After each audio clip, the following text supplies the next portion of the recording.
हम देखते हैं कि इन्वेस्टर का टियर 1 क्या है, टियर 2 क्या है, इसको हम ज़रा समझ लेते हैं।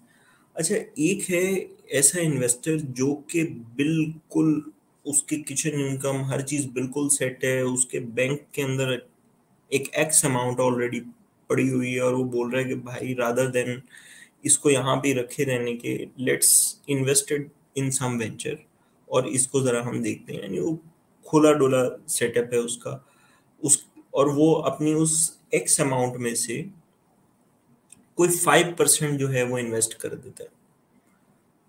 अच्छा, अगर वो 5% इन्वेस्ट कर देता है तो वो इन्वेस्टर उस कैटेगरी में आता है। अच्छा, वो 5% भी कितने बने, $10,000। तो यार ऐसा इन्वेस्टर को हम टियर 1 के अंदर कैटेगराइज करते हैं। ऐसा इन्वेस्टर जो कि उतनी अमाउंट इन्वेस्ट कर रहा है जो 10, 15, $20,000 जो भी हम उसको एक देखते हैं अमाउंट को एक एमपीएल के लिए, वो ऐसा इन्वेस्टर है। उसके लिए वो सबसे पहले तो समझ जाए कि वो टियर 1 इन्वेस्टर है, क्योंकि उसके लिए अगर खुदा ना खास्ता वो पैसे जाया भी हो जाते हैं तो that is not an issue at all. सही है, वो उसके लिए कोई इशू नहीं है। उसको करना क्या चाहिए, ये इंपॉर्टेंट चीज है। उसको फॉर श्योर यही करना चाहिए जो कि एक बिजनेस का नॉर्मल रूल है, वो है कि don't put all eggs in one basket.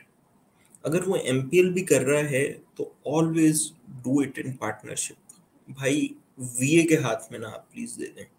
वो तबाह बर्बाद अपने आप को करना है, it's your choice your life, लेकिन हम नहीं भाई रिकमेंड करते आपको अकेला नहीं वीए के हवाले अपने आप को कर देना।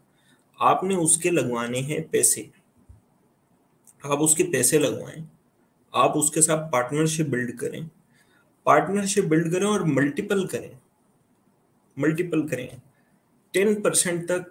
इट्स इट्स ओके कि आप इन्वेस्ट कर दें। आपके पास $2-3 लाख पड़े हुए हैं ओवरऑल, आप बोलते हैं यार $20,000 10% में कर देता हूँ, इट्स फाइन, कर दें, कोई मसला नहीं है। अच्छा, लेकिन अगर आप ये चीज देखते हैं कि यार मैं 100K कर दूं, भाई ऐसा ना करें। आप नए हैं, आप सबसे पहले एक्सपेरिमेंट करें। बिजनेस का एक सेकंड रूल ये भी होता है कि आप जो भी बिजनेस कर रहे हैं वो कितना ही अच्छा क्यों ना हो, always test it on a small scale. आपकी नर्व्स को एब्जॉर्ब करने के लिए, डाइजेस्ट करने के लिए कि वो बिजनेस कैसा है, उसमें भी तो टाइम चाहिए। जब उसमें टाइम चाहिए तो ऑटोमेटिकली आप अगर एकदम एक्सप्लोड करना स्टार्ट कर देंगे, ये 10,000 यहाँ फेंक दिए, $5,000 यहाँ दे दिए, 15,000 यहाँ लगा दिए, नहीं भाई। आप स्टार्ट में 10,000 यूएसडी एक कैप लगा लें, उससे ऊपर आपने नहीं जाना, स्टार्ट में नहीं जाना। एक साइकिल पूरी ऑब्जर्व करें, पूरे बिजनेस की साइकिल ऑब्जर्व करें। एमपीएल की कर रहे हैं या किसी की भी कर रहे हैं, 2 लॉन्चेस के अंदर 5-5 हजार, 6,000 लगा दें, डॉलर इतने लगा दें, इससे ज्यादा मत लगाएं। इससे ज्यादा लगाना बेवकूफी है। वो फिर यही हो जाएगा कि फिर ठीक है, अल्लाह अल्लाह ही मालिक है। ठीक है, वो फिर आपका अपनी कोई प्रॉपर आप किसी सोच से वो बिजनेस नहीं कर रहे, वो आप एक बेवकूफी कर रहे हैं बेसिकली। तो आपने एक स्मॉल स्केल से स्टार्ट करना है। अच्छा, लेकिन आपकी एक्सपेंशन स्ट्रेटजी जो है वो ये है कि आपने मल्टीपल लॉन्चेस के अंदर अपनी इक्विटीज बाय करनी है। किसी में 30% कर लें, किसी में 50% कर लें, किसी में 20% कर लें। एक ऐसा इन्वेस्टर जिसकी मल्टीपल इक्विटीज होती हैं उसको हमेशा छोटे इक्विटी हमेशा छोटी रखनी चाहिए। इसकी रीजन ये है कि अगर आपने एक बिजनेस है 80% कोई दूसरा ओन कर रहा है, आप 20% कर रहे हैं, 30% कर रहे हैं, तो अल्टीमेटली होगा ये कि आप यहाँ पे एक और चीज भी आपने समझनी है, वो है कि आपकी इंटरेस्ट उसके अंदर कितनी है। वो तो आपकी कुछ भी नहीं है क्योंकि आप तो स्लीपिंग पार्टनर है। अगर आप 30% रखेंगे वो चुभेगा नहीं, वो जो वर्किंग पार्टनर काम कर रहा है उसको हर्ट नहीं करेगा, और वो लॉन्ग टर्म चलने के लिए जरूरी है। तो आप छोटी इक्विटीज, नेक्स्ट एक्सपेंशन आपकी जरूरी है विद छोटी छोटी इक्विटीज, 30%, 40%, इस कैप के अंडर जो है वो आप अपने आप को ग्रो करें, मल्टीपल प्रोडक्ट्स के अंदर ये बाय कर लें। क्योंकि 60% किसी और की, वो 60% टेंशन दूसरा ले रहा है। तो आपके लिए ज़रा आसान हो जाएगा मैनेज करना। मल्टीपल वेंचर्स होंगे, उसके अंदर कुछ ना कुछ उसमें से यूजुअली निकल ही आता है, क्योंकि बिजनेस की इंटरेस्ट है ना, मल्टीपल लोग अपना टाइम, आई बॉल्स, अगर आप उसे सुपरविजन के अंदर भी कर रहे हैं तो वो एक एडिशनल मैट्रिक्स है। ठीक है, एक हो गया ये। दूसरा इन्वेस्टर वो है जो बैठा हुआ है सऊदी अरेबिया फॉर एग्जांपल, वो बैठा हुआ है यूएस में, वो बैठा है यूके में, वो जॉब भी कर रहा है, उसके पास पैसे हैं पूरे पूरे 20K 30K, इतनी इन्वेस्टमेंट पड़ी हुई है। वो कह रहे हैं कि जी हाँ भाई अब्दुल्ला भाई बताइए, मैं एसेट बिल्ड करूं या फिर किस तरफ जाऊं मैं, मुझे आप प्लीज बताइए। अच्छा, अब यहाँ जरा समझना ये जरूरी है, आप इसमें रख लें investment cap.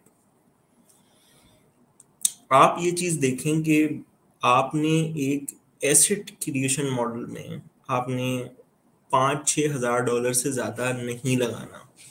This is what you have to understand. 5-6 हज़ार डॉलर से ज्यादा नहीं आपने लगाना। अगर आपने 5 या 6 हज़ार डॉलर से ज्यादा नहीं लगाना तो इसका क्या मतलब है? इसका सिंपल सा मतलब ये है कि आप भी यहाँ पे कोई 35% इक्विटी बाय कर रहे हैं, हमारे इधर इसी तरह ही चलेगा, 35-70% ये इक्विटीज होंगी जो बेसिकली आप स्प्लिट कर रहे होंगे। 35% इक्विटी आपने ले ली, दो इन्वेस्टर्स थे, दोनों ने 35-35 ले ली। आपको अगेन इस बिजनेस के रूल को आपने जरूर समझना है, don't put all eggs in one basket, multiple baskets के अंदर रखें, नंबर वन। नंबर टू, अपनी उस लॉन्च को किसी एक सीरियस पर्सन के थ्रू उसकी सुपरविजन करवाएं। वजह उसकी ये है कि जब सुपरविजन हो रही होगी, अब आपको पता है कि जी पैसे तो इसने लगाए हैं, लेकिन वो कहते हैं ना कि एक नादान दोस्त जो है वो बुरा है एज कंपेयर टू एक अक्लमंद दुश्मन के। अक्लमंद दुश्मन फिर भी फायदेमंद है, पता है ये क्या करेगा, नादान दोस्त आपको भी ले डूबेगा। तो नादान दोस्त मैं इस वजह से कह रहा हूँ बिकॉज सिंस जब आप नए होते हैं बिजनेस में तो इट्स बेटर कि आप उसको किसी की खास तौर पे सुपरविजन में करवाएं। जो तो लॉन्चेस बलाश के साथ हो रही होंगी फॉर श्योर, वो उसके अंदर तो कोई मसला नहीं होगा, वो तो आप उसे हैंडल करते रहेंगे, ऑफ कोर्स उसमें कोई इतना ज्यादा फिक्रमंद होने की जरूरत नहीं है। लेकिन अगर आप आउटसाइड बलाश जा रहे हैं, कई लोग जस्ट प्रोडक्ट अप्रूवल ही कह रहे हैं कि हमें सिर्फ प्रोडक्ट अप्रूवल ही चाहिए, अगर वो प्रोडक्ट अप्रूवल और ऑफर क्रिएशन तक की है तो दैट्स फाइन, ठीक है वो। लेकिन वो किसी भी सीनियर को अपने साथ, जो इन्वेस्टर है ये उसकी जिम्मेदारी है, जिम्मेदारी उसकी है कि भाई वो टाई अप करे, वो बोले भाई इनकी सुपरविजन के अंडर आपने करनी है, खत्म हो गई बात।